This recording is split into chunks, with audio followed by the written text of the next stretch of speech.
by your light. Let my vision come to be. Fire burn bright, free the words deep inside of me.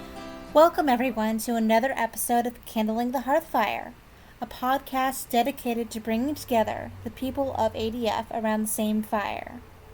How is everyone doing this Equinox? I hope everyone that is planning to celebrate will be having a great time. I know I will.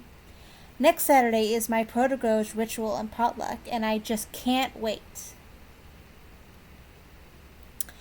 Right now, you can find our podcast on Stitcher, iTunes, Podbean, and on Patreon. I would generally really appreciate any and all reviews, but I would especially appreciate ones on iTunes because it makes it easier for people to find our podcast. I also want to mention that the podcast has been rated explicit on iTunes for some reason, so look out for that if you want to look us up there. On Patreon, I am in the process of setting up differing levels of patronage, each with their own rewards and privileges. I won't go into detail here, but if you want to help support the podcast, check out the page on Patreon to get details. All websites will be listed with links in the show notes as per usual. Now on to the rest of the podcast. Last time we had a brief discussion of Lunasaw and how it's celebrated in parts of Ireland even today. This time we are going to be shaking things up a bit because instead of hearing me talk about this time of year, I have been given the privilege of having one of my favorite bloggers give a brief explanation as well as some things you can actually do during this time of year. So without further ado, let's give it a listen. Howdy everybody, my name is Chris Godwin, also called nDraíocht. I'm from the Blueface Druid blog and Hearthstone Grove, ADF. I'm here to talk to you about Mid-Harvest, also called Michaelmas, a holiday of the land's response to the season and therefore the sun. So, folks are focused more on tribal affairs than they are on the sun or what it's doing. In fact, Michaelmas is a full 7 days after the equinox. So the things that folks are getting ready for is a week after the holiday that folks practice today. It's important to know that this holiday, Mid-Harvest, named that because it's the second of 3 harvests, is misnamed in the neo-pagan community as Mabon. Mabon was given as a name to this holiday by Aidan Kelly of the New Reformed Order of the Golden Dawn. Celtic pagans generally don't use it because the deity Mabon has nothing to do with mid-harvest or mid-harvest celebrations. Mabon is a deity from the Mabinogion, from Welsh lore, and as Irish pagans, I wouldn't use it. What we call it instead is the goose harvest or mid-harvest. The way we say that in Irish is Manfawar. We also feel that folks celebrating this time would just look back to Lunasaw and continue in those worship patterns. The reason why we say this is because St. Michael's best cognate is Lu. And even Alexei Kondrativ in the Apple branch discusses how, where in the areas where St. Michael was not worshipped, practices to Lu are prevalent. So I plan on taking you through a vision today of an Irish village. Imagine early medieval Ireland when the summer becomes mild in late September. The autumnal equinox was 6 days prior. It was harvest time, and people were focused on the land's response to the sun. The first harvest of Lunasaw is already behind the villagers, and in the village square there is someone being flogged for being one of the White Boys, a gang of vandals who stand up to the lords. The nobles have recently moved the dates to pay rent in their favor from November Day to Michaelmas. Tales about how rent must be paid 6 weeks earlier are being sung among the folk. It didn't make sense to change rent until after all the crops were harvested.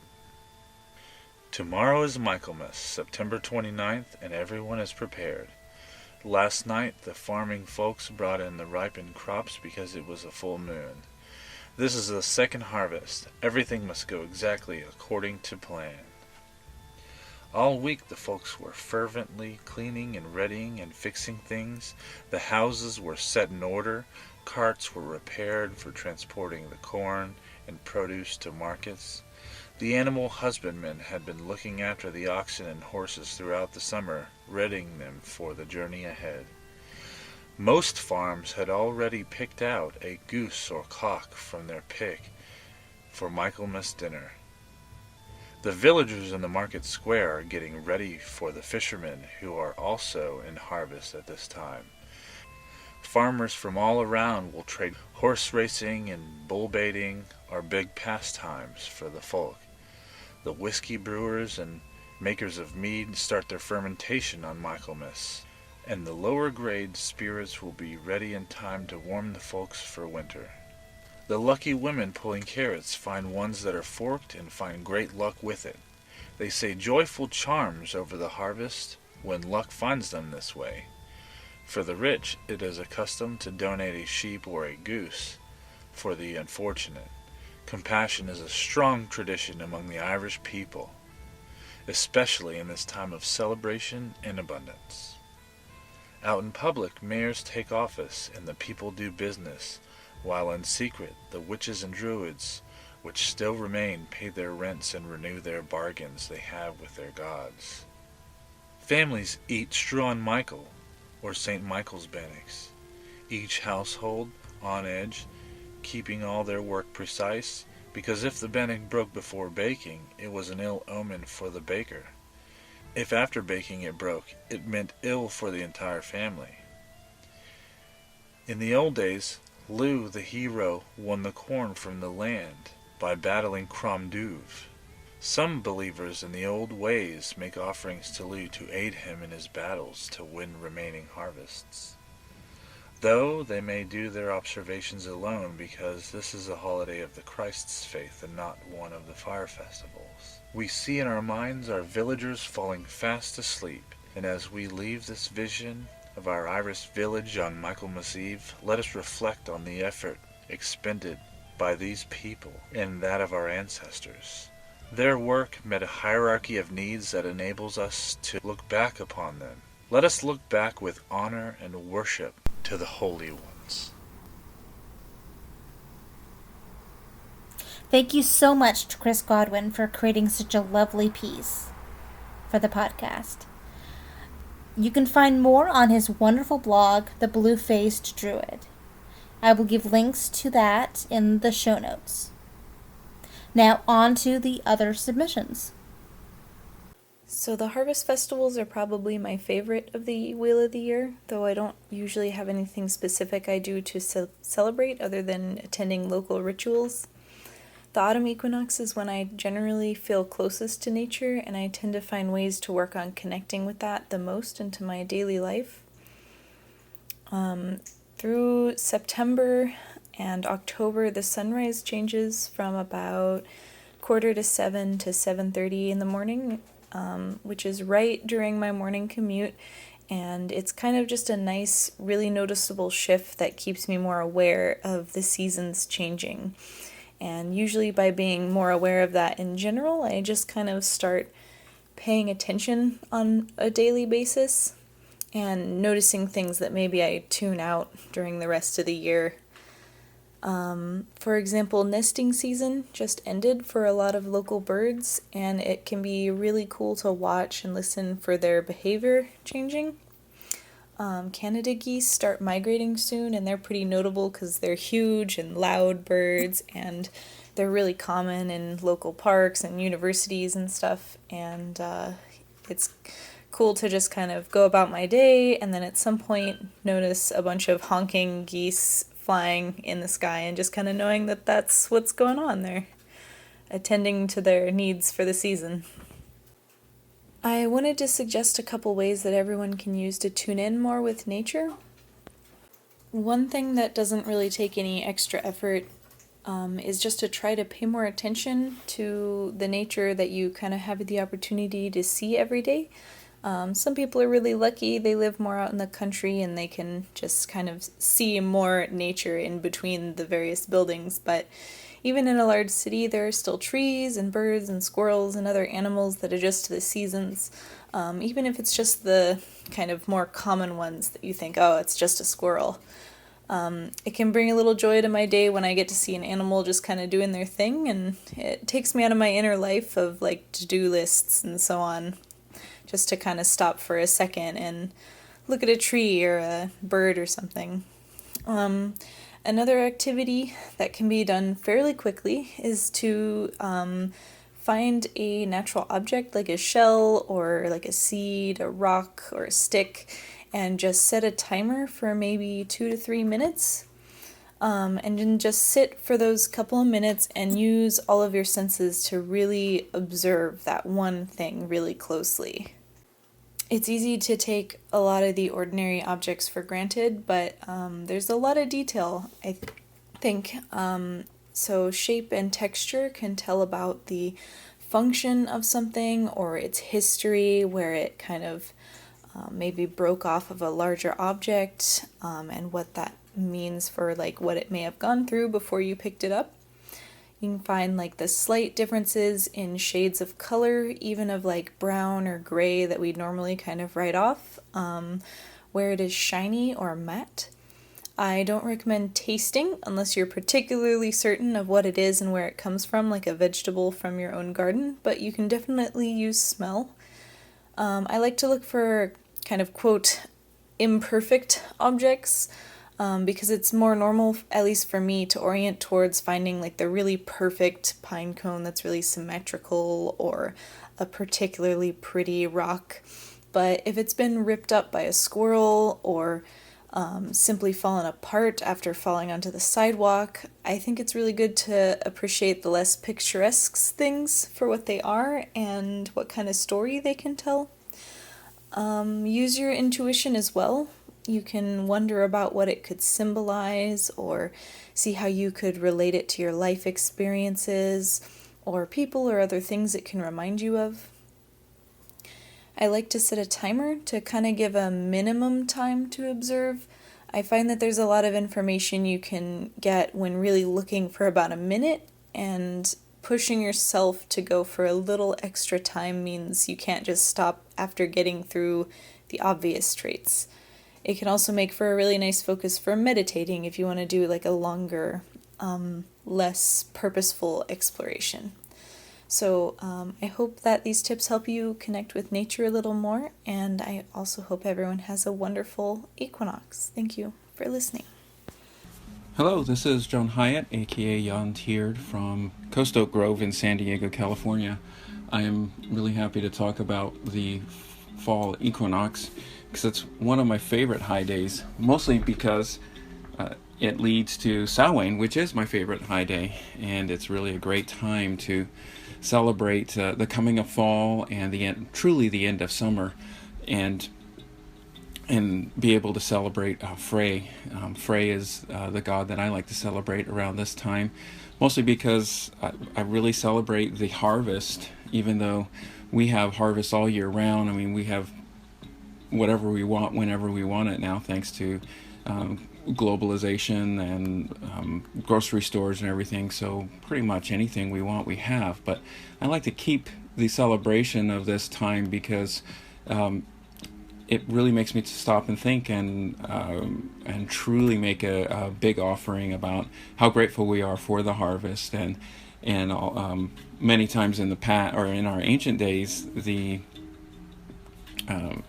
ancient people were really tied to the seasonal times, and they were really tied to what they could harvest at that time. So I'm really grateful that we have harvest all the time, and this is a great way to take a moment to really give thanks for that and to appreciate, in my tradition, Frey, for his blessings and the things that he's done to make all of this possible for us.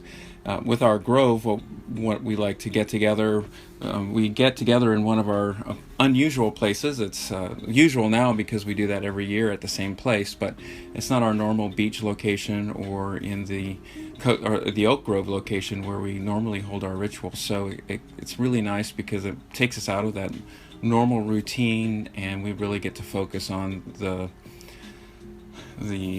time, and we usually have the ritual on the evening, so we're preparing for the equal time of day and night, or celebrating the equal time of day and night. And that's another opportunity here, is we get to celebrate the balance and celebrate how it tips over basically from the summer to the fall. And it's really noticeable after Equinox for me. I start to really notice a lot of changes in the season as we move into fall and towards Samhain, which really get to celebrate our ancestors at that point. Another thing that I like to do around the fall equinox, and this happens a lot during the year, but around the equinox time, I really look forward to seeing Mani, or Sol, the moon and the sun, in the sky at the same time, and that's normally really prevalent in the mornings when I can see that. And I really think it's so cool where the moon, Mani, is setting in the west as Sol, Suna, is rising in the east. And to me, that's just really a great balancing of energies, and I like to take a moment to suck in those energies, to absorb them, and to really be a part of it. And I think that the equinox is a great time to kind of double up on that energy, because we're right in that balancing time where the energies are about being in balance, and it helps me to reassess myself as well, and to look at the things that I'm doing, and try to set a balance for myself. So I'm really excited about the equinox and the coming fall and Samhain, and thank you for this opportunity to share those thoughts with you all on this podcast, and have a great equinox celebration. Hi, this is the Reverend Rob Henderson from Shining Lakes Grove. I was asked to talk a bit about what we do for fall equinox. Way back about 20 years ago or so, when I first joined Shining Lakes, we had a horn dance based on the Abbott's Bromley horn dance. We actually called it the Stag Dance. And we had 4 people dancing in a circle. One had a carved wooden deer head with real deer antlers attached to it that they would dance around with, and others wore kind of just headbands with antlers on them. Our intent was to eventually carve a new head, so we'd have all 4 people dancing around with the carved wooden heads with the antlers in them. And then we had a choreographed pattern to dance around to, and then at the end we would all break out into the circle and lead everyone in a big dance.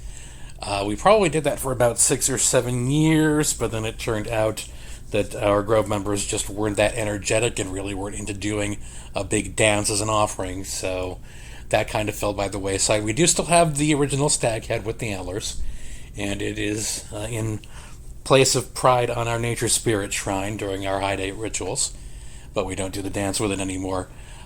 These days we've shifted over more to honoring our river goddess Anna, because as we feel that she brings the life to the land as part of her living/dominion in the area around the Huron River, she's responsible for the growth of the plants, and with the first harvest being back at Lunasaw for the grains, the second harvest, the fruit harvest, taking place around now, and then the third harvest, the meat harvest, happening at Samhain, we honor her for all of those. And this being the fruit harvest, we celebrate by offering fruits out into the area around the circle, asking for a bountiful harvest. We often bring in things from our own garden that have grown to offer them. Small amounts, obviously. We don't want to give the whole thing away, but giving some of that back to Anna and the nature spirits. We started shifting it over and made it more of a nature spirits thing as the kindred of the occasion rather than the deity of the occasion.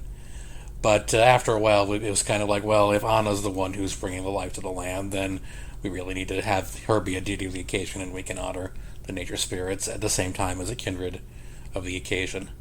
So, and that's what we've been doing for about 5 or 10 years now. Seems to be working out well for us. We'll be going out this weekend with a great big cornucopia, filling it with apples and the little tiny pumpkins and gourds that we get for decorations this time of year, and making offerings of them into the woods. And that is what we do for Fall Equinox.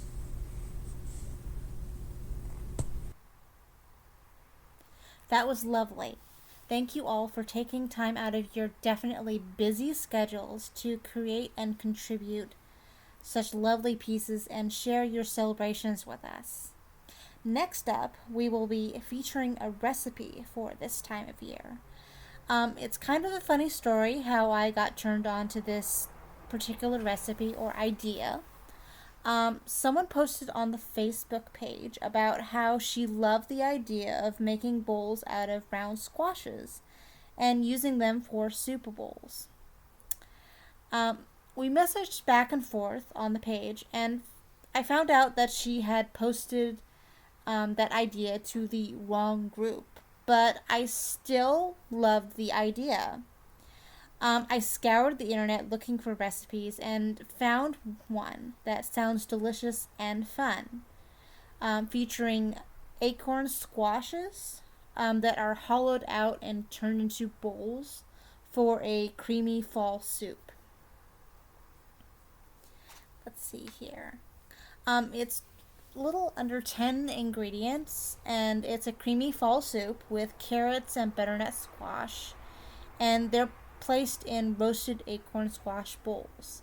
Another idea that I actually thought of is just taking the acorn squash itself and actually hollowing that out and adding that also to the soup to kind of bring in the acorn squash flavor and kind of round it out.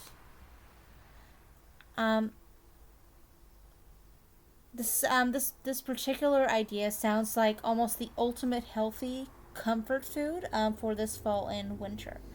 The author of this particular recipe that I found is the Minimalist Baker, and I'll give her website, or actually I don't really know if it's a him or her. I'll give their website in the show notes as well, so you can take a look at the pictures, which are beautiful, and get all the directions for exactly how to put this soup together. It's a really simple recipe, but seeing the recipe in front of you is probably a lot easier than just hearing me talk about it.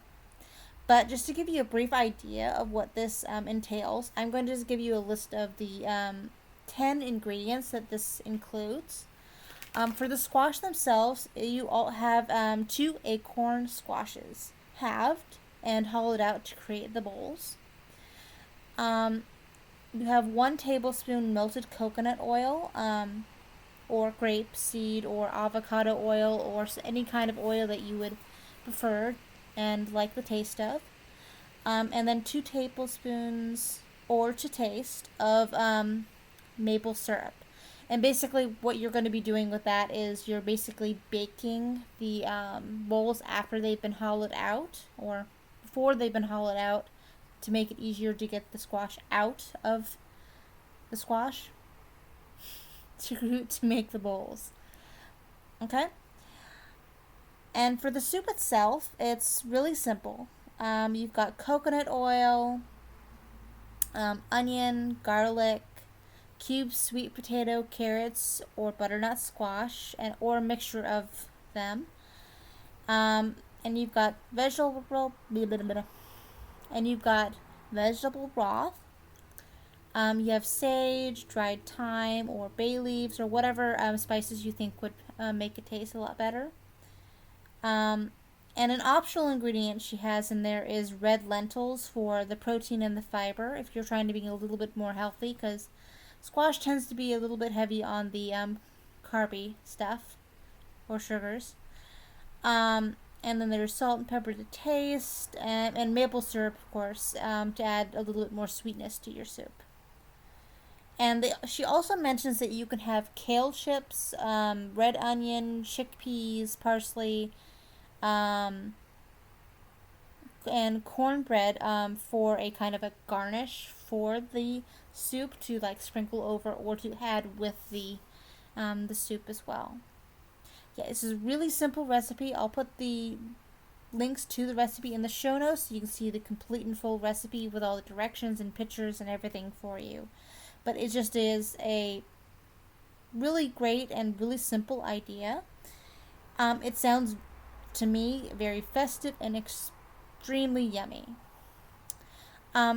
If you have a recipe you would like to hear featured on this podcast, please send it to kindlingthehearthfire@gmail.com or post it to the podcast's Facebook page or on the Facebook group.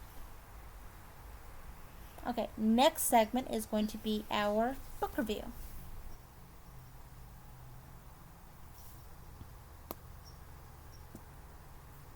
Okay, this time around we are going to be looking at a book by John Beckett, who also has a blog on Patheos under the Oaks. Today we are going to be looking at a book by John Beckett, who also has a blog on Patheos called Under the Ancient Oaks. The book is called The Path of Paganism and is a really good read and very informative even to the non-beginner or veteran of the pagan path.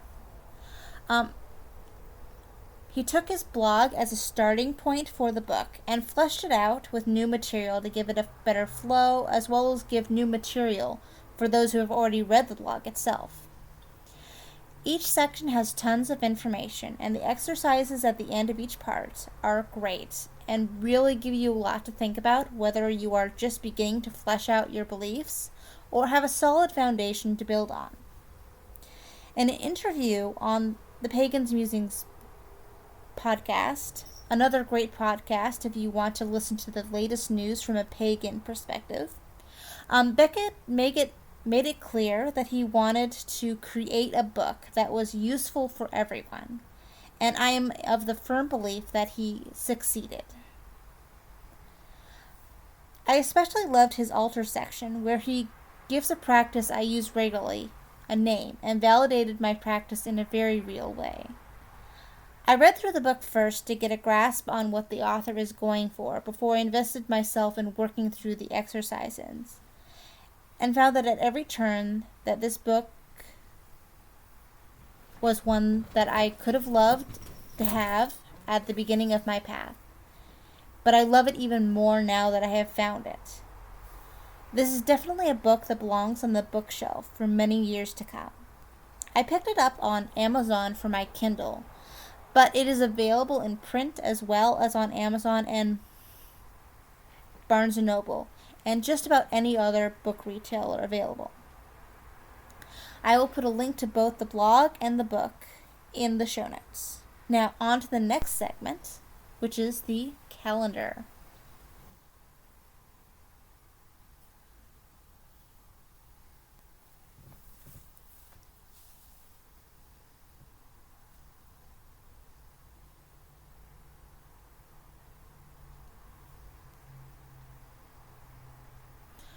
Alright, well, first up on our calendar is coming up in the next couple days, actually around here, is the Sacramento Pagan Pride Day. And it, of course, is going to be happening in Sacramento on the 17th and 18th of September. And you can find more information on their website,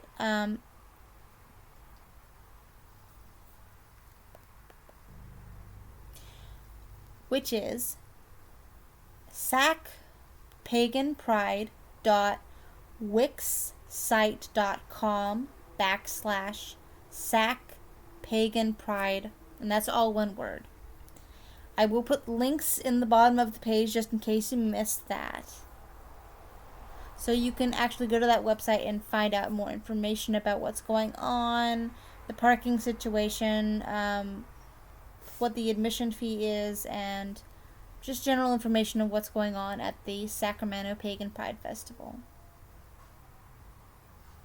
And it's going to be located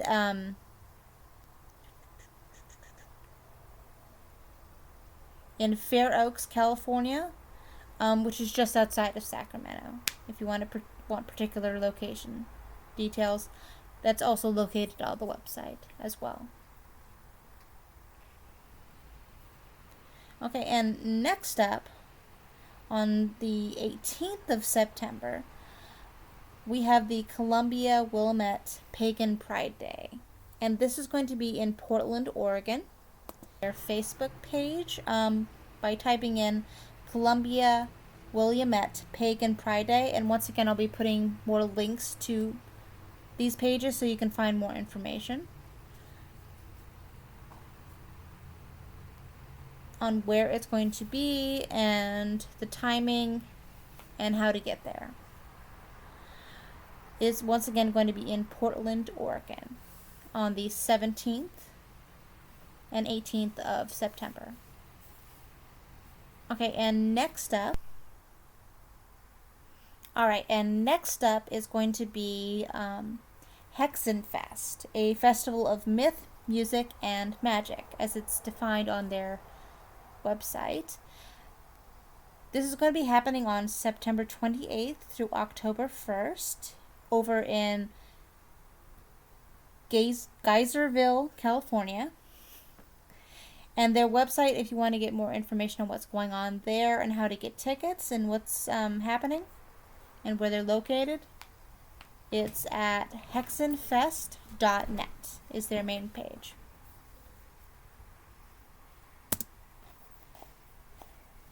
After that is going to be the Rocky Mountain Retreat, which is an ADF run festival, and it's going to be running from October 14th through the 16th.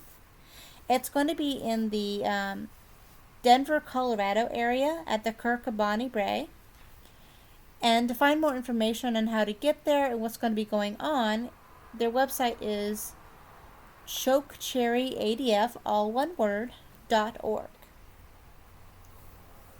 Okay, and next up, we're going to be having Harvest Nights Gathering, and that's going to be running October 21st through the 23rd, and once again, it's going to be at Camp Bonnie Brae, but this time it's going to be in Otis, Massachusetts.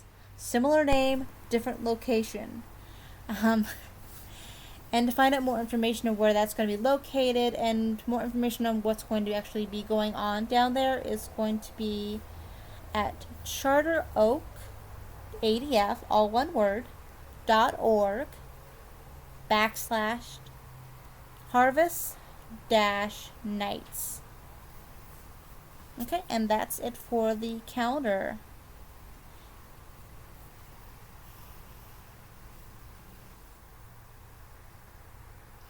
Alright, wrapping up, I would like first to thank you all for your submissions. And I would especially like to thank Bonnie Landry, who you heard in the intro with Fire Burn Bright. Next up, we're going to be getting ready to put the next podcast together here at the Kindling of the Hearthfire. And if you have any ideas, celebrations, poems, songs, invocations, or anything else that you'd like to hear included in the podcast, please send them to kindlingthehearthfire@gmail.com. I would also love to see pictures of your celebrations. Either post them to the Facebook group or on Instagram with the hashtag KTH. Deadline for submissions for the next podcast is October 21st, and tune in Saturday, October 28th for another episode of Kindling the Hearthfire. You can find our podcast on Stitcher, iTunes, Podbean, and on Patreon. Be well, and may you continue to pray with a good fire.